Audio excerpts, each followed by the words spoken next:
ನನಗೆ ನಂಬಕ್ಕಾಗಲ್ಲ, ಈ ರೀಲ್ಸ್ ನ ಮಾಡೋ ಜೆನ್ಸಿಗಳು ನೇಪಾಲ್ನ ಸರ್ಕಾರನೇ ಬೀಳ್ಸಿ ಈಗ ನೇಪಾಲ್ ಹತ್ಕೊಂಡು ಉರಿಯೋಂಗ್ ಮಾಡ್ತಾ ಇದಾರೆ ಅಂತ. ನೇಪಾಲ್ನ ಸಿಚುವೇಶನ್ ಹೆಂಗಿದೆ ಅಂದ್ರೆ, ಅವರ prime minister KP Sharma Oli resign ಮಾಡಿದ್ದಾರೆ, ಮತ್ತೆ ಫಿನಾನ್ಸ್ ಮಿನಿಸ್ಟರ್ ನ ರೋಡ್ ಅಲ್ಲಿ ನಾಯಿ ಹೊಡೆದಂಗ್ ಹೊಡಿತಾ ಇದ್ದಾರೆ. ಈ ಪ್ರೊಟೆಸ್ಟರ್ಸ್ PM ಹೌಸ್ಗೆ, ಪಾರ್ಲಿಮೆಂಟ್ಗೆ, ಟೆಂಪಲ್ಸ್ಗೆ, ಹೋಟೆಲ್ಸ್ಗೆ ಎಲ್ಲ ಕಡೆ ಬೆಂಕಿ ಆಗ್ತಾ ಇದ್ದಾರೆ. ಈ ಜೆನ್ಸಿಗಳಿಗೆ ಹೆಂಗೆ ಬೇಕಿತ್ತು ಪ್ರೊಟೆಸ್ಟ್ ಹಂಗೆ ನಡೀತಾ ಇದೆ ಅಂಡ್ ರಿಸೈನ್ ಕೂಡ ಮಾಡಿದ್ದಾರೆ ಇವ್ರ PM. ಆದ್ರೆ ನೆಕ್ಸ್ಟ್ ಇವ್ರ ಕಂಟ್ರಿನ ನೋಡ್ಕೊಳ್ಳೋದಾದ್ರು ಯಾರು? ನಾನು 100% ಶೋರ್ ಆಗಿ ಹೇಳ್ತೀನಿ, ಈ ಜೆನ್ಸಿಗಳ ಕೈಲಂತೂ ಇವ್ರ ಕಂಟ್ರಿನ ನೋಡ್ಕೊಳಕ್ ಆಗಲ್ಲ. ಓಕೆ, ನಮಸ್ಕಾರ, ಹೇಗಿದ್ದೀರಾ ಎಲ್ರು? ಈ ನೇಪಾಳ್ನ ಸ್ಟೋರಿನ ಒಂಚೂರು ಹಿಂದೆಯಿಂದ ಸ್ಟಾರ್ಟ್ ಮಾಡೋಣ. 2004 ವರೆಗೂ ನೇಪಾಳ ಅಲ್ಲಿ ಮೊನಾರ್ಕಿ ಇತ್ತು, ಅಂದ್ರೆ ರಾಜ ಆಳ್ತಿದ್ದ. ದೆನ್ ನೇಪಾಳ ಅಲ್ಲಿ ತುಂಬಾನೇ ಪ್ರೊಟೆಸ್ಟ್ ಆಗಕ್ ಸ್ಟಾರ್ಟ್ ಆಯ್ತು. ಅದರಿಂದ ತೆಗೆದ್ಬಿಟ್ಟು ಡೆಮೋಕ್ರಸಿನ ಎಸ್ಟಾಬ್ಲಿಷ್ ಮಾಡಿದ್ರು. ದೆನ್ ಯಾವುದೇ ಡೆಮೋಕ್ರಸಿನ ತುಂಬಾ ದಿನ ಇರ್ಲೇ ಇಲ್ಲ. ಎಲೆಕ್ಷನ್ ನಡೀತು ಅಂಡ್ PM ನ ಚೂಸ್ ಮಾಡಿದ್ರು, ಬಟ್ ಯಾವುದೇ ಸರ್ಕಾರನು ಸ್ಟೇಬಲ್ ಆಗಿ ಇರ್ಲಿಲ್ಲ. 2004 ಇಂದ ಇಲ್ಲಿವರೆಗೂ 13 ಪ್ರೈಮ್ ಮಿನಿಸ್ಟರ್ಸ್ ಚೇಂಜ್ ಆಗಿದ್ದಾರೆ. ಇಲ್ಲಿ ಆಗ್ಲೇ ಯಾವುದೇ ಸರ್ಕಾರ ಬರ್ಲಿ ಅವರು ಕೂಡ ಕರಪ್ಷನ್ ಮಾಡ್ತಾ ಇದ್ರು. ಇದನ್ನೆಲ್ಲ ನೇಪಾಲ್ನ ಯೂತ್ಸ್ ನೋಡ್ಕೊಂಡು ಬರ್ತಾನೆ ಇದ್ರು. ಈ ಎಲ್ಲಾ ಪ್ರಾಬ್ಲಮ್ಸ್ ಅವರು ಸೋಷಿಯಲ್ ಮೀಡಿಯಾದಲ್ಲಿ ಮಾತಾಡೋಕೆ ಸ್ಟಾರ್ಟ್ ಮಾಡಿದ್ರು. ನೇಪಾಳಲ್ಲಿ ಎಷ್ಟು ಕರಪ್ಷನ್ ನಡೀತಾ ಇದೆ, ಅನ್ಎಂಪ್ಲಾಯ್ಮೆಂಟ್ ಎಷ್ಟಿದೆ, ನೆಪೋಟಿಸಮ್ ಹೆಂಗ್ ನಡೀತಾ ಇದೆ ಅನ್ನೋದನ್ನೆಲ್ಲ ಸೋಷಿಯಲ್ ಮೀಡಿಯಾದಲ್ಲಿ ಟ್ರೆಂಡ್ ಮಾಡಕ್ ಸ್ಟಾರ್ಟ್ ಮಾಡ್ತಾರೆ. ಅಂಡ್ ಟಿಕ್ಟಾಕ್ ಅಲ್ಲಿ ನೆಪೋ ಕಿಡ್ಸ್ ಹ್ಯಾಶ್ಟ್ಯಾಗ್ ನ ವೈರಲ್ ಮಾಡಿ ಅದರಿಂದ ತೋರಿಸಿದ್ರು ಹೇಗೆ ಇವ್ರ ಪೊಲಿಟಿಷಿಯನ್ಸ್ ಮಕ್ಕಳು ಲಕ್ಸುರಿಯಸ್ ಲೈಫ್ ನ ಲೀಡ್ ಮಾಡ್ತಾ ಇದಾರೆ ಅಂತ. ಇವೆಲ್ಲ ಆಗ್ತಿದ್ ನೋಡ್ದ ನೇಪಾಲ್ನ ಗವರ್ಮೆಂಟ್ ಈ ಆಪ್ಸ್ ನೆಲ್ಲ ಬ್ಯಾನ್ ಮಾಡ್ತಾರೆ. ಡಿಸ್ಕೌಡ್ ನ ಮತ್ತೆ ಟಿಕ್ಟಾಕ್ ನ ಅವರು ಬ್ಯಾನ್ ಮಾಡಲ್ಲ. ಇದಾದ್ಮೇಲೆ ನೇಪಾಲ್ನ ಯೂತ್ಸ್ ರೋಡ್ ಗಿಳಿದು ಪ್ರೊಟೆಸ್ಟ್ ಮಾಡಕ್ ಸ್ಟಾರ್ಟ್ ಮಾಡ್ತಾರೆ. ಇನಿಷಿಯಲಿ ಈ ಪ್ರೊಟೆಸ್ಟ್ ತುಂಬಾನೇ ನಾನ್ ವೈಲೆಂಟ್ ಆಗಿತ್ತು, ಬಟ್ ಹೋಗ್ತಾ ಹೋಗ್ತಾ ತುಂಬಾನೇ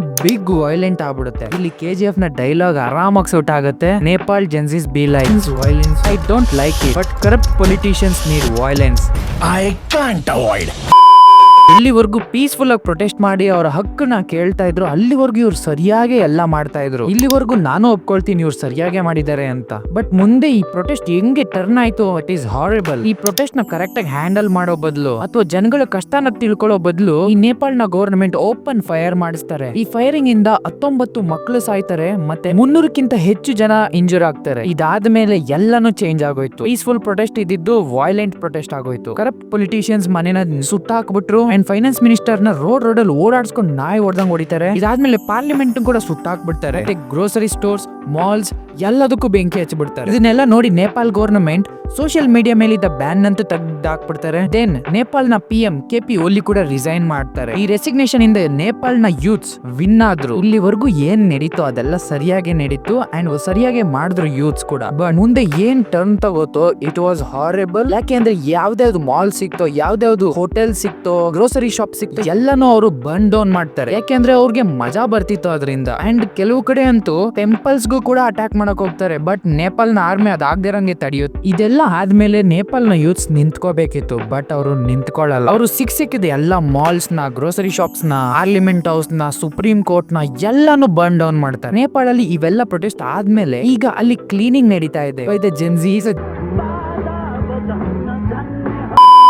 ಜೆನ್ಸಿಗಳು ಏನ್ ಅನ್ಕೊಂಡಿದಾರೋ ಅದೆಲ್ಲ ಆಗಿದೆ. ಪ್ರೈಮ್ ಮಿನಿಸ್ಟರ್ ರೆಸಿಗ್ನೇಷನ್ ಕೊಟ್ಟಿದ್ದಾರೆ, ಫೈನಾನ್ಸ್ ಮಿನಿಸ್ಟರ್ ರೆಸಿಗ್ನೇಷನ್ ಕೊಟ್ಟಿದ್ದಾರೆ. ಇಲ್ಲಿವರೆಗೂ ಎಲ್ಲ ಸರಿಯಾಗಿ ಆಗಿದೆ. ಈಗ ಅಲ್ಲಿ ಪವರ್ ಅಲ್ಲಿ ಯಾರು ಇಲ್ಲ, ಬೇಕೆಂಟ್ ಇದೆ. ಆ ಪವರ್ ನ ಬೇರೆಯವ್ರಿಗೆ ಡಿಸ್ಟ್ರಿಬ್ಯೂಟ್ ಮಾಡ್ಲೇಬೇಕು. ಅಲ್ಲಿಗೆ ಯಾರನ್ನಾದ್ರೂ ಡಿಸರ್ವಿಂಗ್ ನ ಕುಂಡ್ರಿಸಿದ್ರೆ ಒಳ್ಳೇದು ನೇಪಾಲ್ಗೆ. ಇಲ್ಲ ಅಂದ್ರೆ ಅಲ್ಲಿ ಇವಾಗ 2 ತರ ಮಾಡ್ಬೋದು. ಒಂದು ಎಲೆಕ್ಷನ್ ಮಾಡ್ಬೋದು, ಇನ್ನೊಂದು ರಾಜ ಅಂತ ಒಬ್ರನ್ನ ಕುಂಡ್ರಿಸ್ಬೇಕು. ಇದ್2 ಬಿಟ್ಟು ಬೇರೆ ಏನಾದ್ರೂ ಪವರ್ ಸ್ಟೂಡೆಂಟ್ಸ್ ಅಥವಾ ಮಿಲಿಟರಿ ಹತ್ರ ಹೋದ್ರೆ ತುಂಬಾನೇ ಕಷ್ಟ ಆಗುತ್ತೆ ನೇಪಾಲ್ಗೆ. ಇವಾಗ ಫಾರ್ ಎಕ್ಸಾಂಪಲ್ ಸ್ಟೂಡೆಂಟ್ಸ್ ಹತ್ರ ಪವರ್ ಹೋಯ್ತು ಅನ್ಕೊಳ್ಳಿ, ಬಾಂಗ್ಲಾದೇಶಲ್ಲಿ ಏನ್ ಆಗ್ತಿದ್ಯೋ ಅದೇ ಆಗುತ್ತೆ. ಸ್ಟೂಡೆಂಟ್ಸ್ ಹತ್ರ ಪವರ್ ಹೋದ್ರೆ ಏನ್ ಕಪ್ಪ ಕಂಟ್ರಿಗೆ ಪ್ರಾಬ್ಲಮ್ ಅಂತ ಇದೀನಿ ಅಂದ್ರೆ, ಸ್ಟೂಡೆಂಟ್ಸ್ ಗಳಿಗೆ ಬಿಸಿ ರಕ್ತ ಜಾಸ್ತಿ, ಅವ್ರಿಗೆ ತುಂಬಾ ಜೋಶ್ ಇರುತ್ತೆ. ಇದನ್ನ ಮಾಡು ಅಂದ್ರೆ ಅವ್ರು ಯೋಚನೆ ಮಾಡಲ್ಲ ತಪ್ಪೋ ಸರಿನೋ ಅಂತ, ಅದನ್ನ ಮಾಡೇ ಬಿಡ್ತಾರೆ. ಮತ್ತೆ ಒಂದು ಕಂಟ್ರಿನ ನೋಡ್ಕೊಳ್ಳೋದು ಅಂದ್ರೆ ತುಂಬಾ ಕಷ್ಟ ಇರುತ್ತೆ, ಅಷ್ಟು ಸುಲಭ ಇರಲ್ಲ ಅದು ಒಬ್ಬ ಸ್ಟೂಡೆಂಟ್ ಕೈಲಂತೂ ಆಗಲ್ಲ. ಸಿನ್ಸ್ ಇವಾಗ ನೇಪಾಳ್ ಅನ್ಸ್ಟೇಬಲ್ ಆಗಿರೋದ್ರಿಂದ ಯಾವುದೇ ರೀತಿ ಇಂಡಸ್ಟ್ರಿನೂ ಬರಲ್ಲ ಇವ್ರಿಗೆ ಎಂಪ್ಲಾಯ್ಮೆಂಟ್ ಕೊಡಕ್ಕೆ. ಮತ್ತೆ ಕಂಟ್ರಿಲಿ ಸೇಫ್ಟಿ ಇಲ್ಲ ಅಂದ್ರೆ ಯಾವುದೇ ರೀತಿ ಟೂರಿಸ್ಟ್ ಗಳು ಬರಲ್ಲ. ಅಂಡ್ ನೆಕ್ಸ್ಟ್ ಅಕಸ್ಮಾತ್ ಆಗಿ ಮಿಲಿಟರಿ ರೂಲ್ ಬಂತು ಅಂದ್ರೆ ತುಂಬಾನೇ ಕಷ್ಟ ಆಗುತ್ತೆ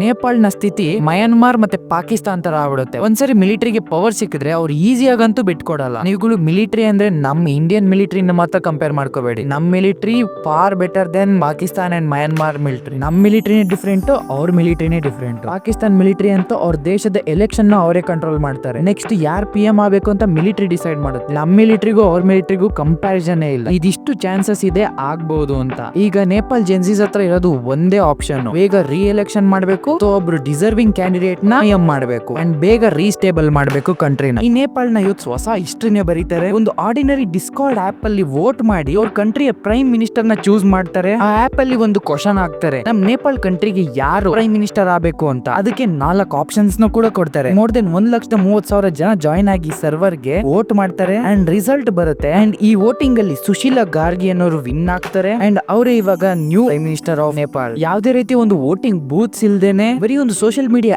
ಆಪ್ ಅಲ್ಲಿ ವೋಟ್ ಮಾಡಿ ಪ್ರೈಮ್ ಮಿನಿಸ್ಟರ್ ಮಾಡಿರೋದು ಇದೇ first time in history. Yes guys, ಇದಾಗಿತ್ತು Nepal related full complete information. And ನಿಮ್ಗೆ ಏನ್ಸುತ್ತೆ ನೇಪಾಳ ನ ಸಿಚುವೇಶನ್ ಬಗ್ಗೆ ಅಂತ ಕಾಮೆಂಟ್ ಮಾಡಿ. ಅಂಡ್ ಇದೇ ತರ ಒಂದು ಟಾಪಿಕ್ ಮೇಲೆ ಕಂಪ್ಲೀಟ್ ಬ್ರೇಕ್ ಡೌನ್ ತರ ಮಾಡ್ಲಾ ಅಥವಾ ಏನೇನ್ ಹೊರಗಡೆ ನ್ಯೂಸ್ ನಡೀತಾ ಐತೆ ಅಂತ ಸಣ್ಣದಾಗಿ ಶಾರ್ಟ್ ಆಗಿ ಮಾಡಾಕ್ಲ ಕಾಮೆಂಟ್ ಮಾಡಿ. ಅಂಡ್ ಲೈಕ್ ಮಾಡಿ, ಶೇರ್ ಮಾಡಿ, ಸಬ್ಸ್ಕ್ರೈಬ್ ಮಾಡಿ. ಬಾಯ್.